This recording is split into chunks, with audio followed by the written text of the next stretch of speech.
न्यास और भूमि पूजन के बाद धर्मनगरी अयोध्या की पहली सुबह कैसी है, इसकी ताजा जानकारी लेने के लिए हम आपको सीधे लेकर चलते हैं हमारे संवाददाताओं के पास। राजीव सिंह बातचीत करने के लिए हमारे साथ अयोध्या से जुड़े हैं और अनामिका सिंह हमारे साथ अयोध्या से हैं, जो दोनों लगातार पिछले कई दिनों से अयोध्या में रहकर रिपोर्टिंग कर रहे हैं। ग्राउंड जीरो पर किस तरह से तैयारियां थी, किस तरीके से शिलान्यास और पूजन हुआ, इसकी भी रिपोर्टिंग उन्होंने वहां पर की। बताइए अनामिका, आज की सुबह अयोध्या में कैसी है शिलान्यास और भूमि पूजन के बाद?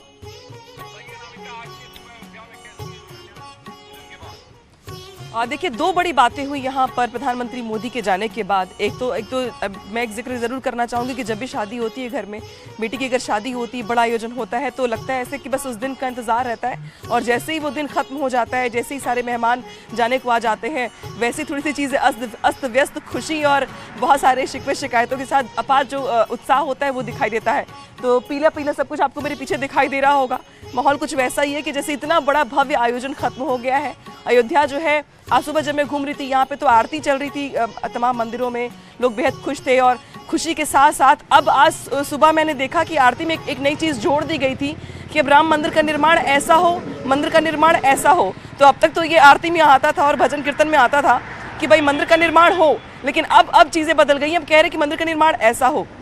एक बात तो ये, और दूसरी बात ये कि प्रधानमंत्री मोदी के जाने के बाद कल पहली बार न्यूज़ 18 अपने कैमरे के साथ गर्भगृह में पहुंचा, जहां पे विवादित हिस्से से लेकर के तमाम जो 2.77 एकड़ एरिया है, उसका एक एक हिस्सा हमने अपने दर्शकों को दिखाया है। तो कल पहली बार, जो वैसे भी आमतौर पे जब आप आते होंगे अनुपम, तो यहाँ पे छोटी छोटी चीज़ें भी रखवा ली जाती थी। मोबाइल कैमरा, अगर आपके जेब में अगर छोटी सी सेफ्टी पिन भी है तो भी रखवा ली जाती थी। लेकिन कल जो है पहली बार ऐसा हुआ पीएम के जाने के बाद से कि जब हम पहुंच पाए गर्भगृह तक और वहां पे हमने एक तस्वीर अपने दर्शकों को पहुंचाई। बिल्कुल अनामिका, मैं आऊंगा आपके पास, राजीव के पास। राजीव, कल तो घाट पूरी तरह से दियों से जगमगाए हुए थे और आज सुबह की तस्वीर कैसी और कहां पर आप हैं?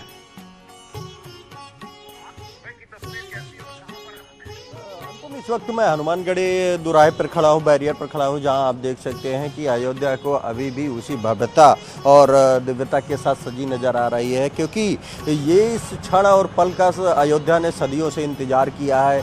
जो संघर्ष रहा है भगवान राम, मर्यादा पुरुषोत्तम भगवान राम की जन्मस्थली पर राम मंदिर का, वो अब जाकर पूरा हुआ है। इसके लिए लाखों लोगों ने बलिदान दिया है और अब भव्य निर्माण मंदिर से न सिर्फ अयोध्या की दिशा और दशा बदलेगी, बल्कि पूरे देश में, या यूं कहें कि पूरे विश्व में एक बड़ा संदेश जाएगा। कल खुद प्रधानमंत्री नरेंद्र मोदी ने शिला भूमि पूजन के बाद उन्होंने कहा कि अयोध्या में भव्य राम मंदिर निर्माण सिर्फ हिंदुस्तान नहीं बल्कि पूरे विश्व में एक अलग संदेश देगा। जिस तरह भगवान राम का आदर्श रहा है, जिस तरह भगवान राम का शासन रहा है, राम राज्य रहा है, उसको लाने की कोशिश की जाएगी। और यही कारण है क्योंकि अब अनुपम, अयोध्या में भव्य मंदिर निर्माण से सिर्फ हिंदू को ही खुशी नहीं होगी, बल्कि इसके आसपास का पूरा अर्थतंत्र बदल जाएगा।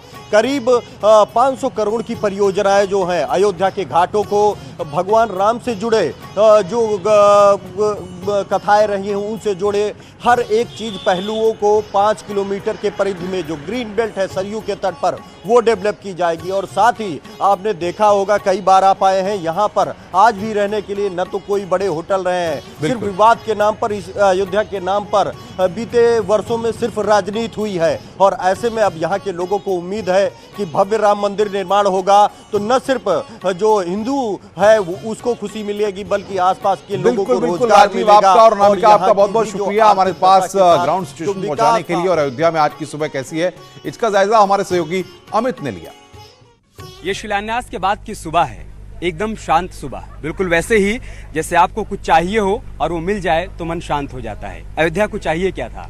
प्रभु राम के लिए एक भव्य और दिव्य मंदिर का निर्माण हो जाए। अयोध्या वर्षों से यही तो चाहती थी। अब जबकि वो हो गया है तो आज की सुबह बेहद खूबसूरत है। हम सरयू घाट पर खड़े हैं, जहाँ पर माँ सरयू की कलकल बहती धारा है और उसका पानी जब घाटों से टकरा कर जा रहा है तो अपने उत्साह और अपने उमंग को प्रदर्शित कर रहा है। ये बता रहा है कि प्रभु राम का जो संघर्ष था, उनका जो वनवास था, वो समाप्त हो गया है। इस सुबह में तमाम खास लोग भी हमारे साथ इस वक्त मौजूद हैं घाट पर, उन्हीं से बातचीत करते हैं। कैसी है सुबह, मन में कैसे भाव आ रहे हैं? बहुत ही सुंदर सुबह है, भगवान विराजमान हो चुके हैं। हम लोग सरयू स्नान करके भगवान के दर्शन करने के लिए जा रहे हैं। भगवान का दिव्य भव्य मंदिर बने, हम लोग सदैव यहाँ पर आते रहें, पूरा भारतवर्ष चमकता रहे। कहाँ से आए हैं? जी हम कानपुर से आए हैं, अनूप मिश्रा हमारा नाम है। ठीक है अनूप जी, आप कहाँ से आए हैं? सर कानपुर से हैं, हमारा अमर अवस्थी जी नाम है।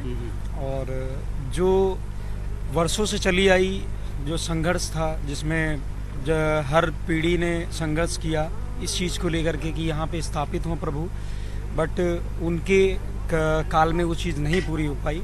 और सौभाग्य की ये बात है कि हम लोगों के काल में ये चीज़ होते हुए मुझे देखने, यानी कि हमारा जीवन धन्य हो चुका है। हो गया। यही बात तो प्रधानमंत्री मोदी जी ने भी कही। बेटा माँ सरयू में स्नान किया आपने?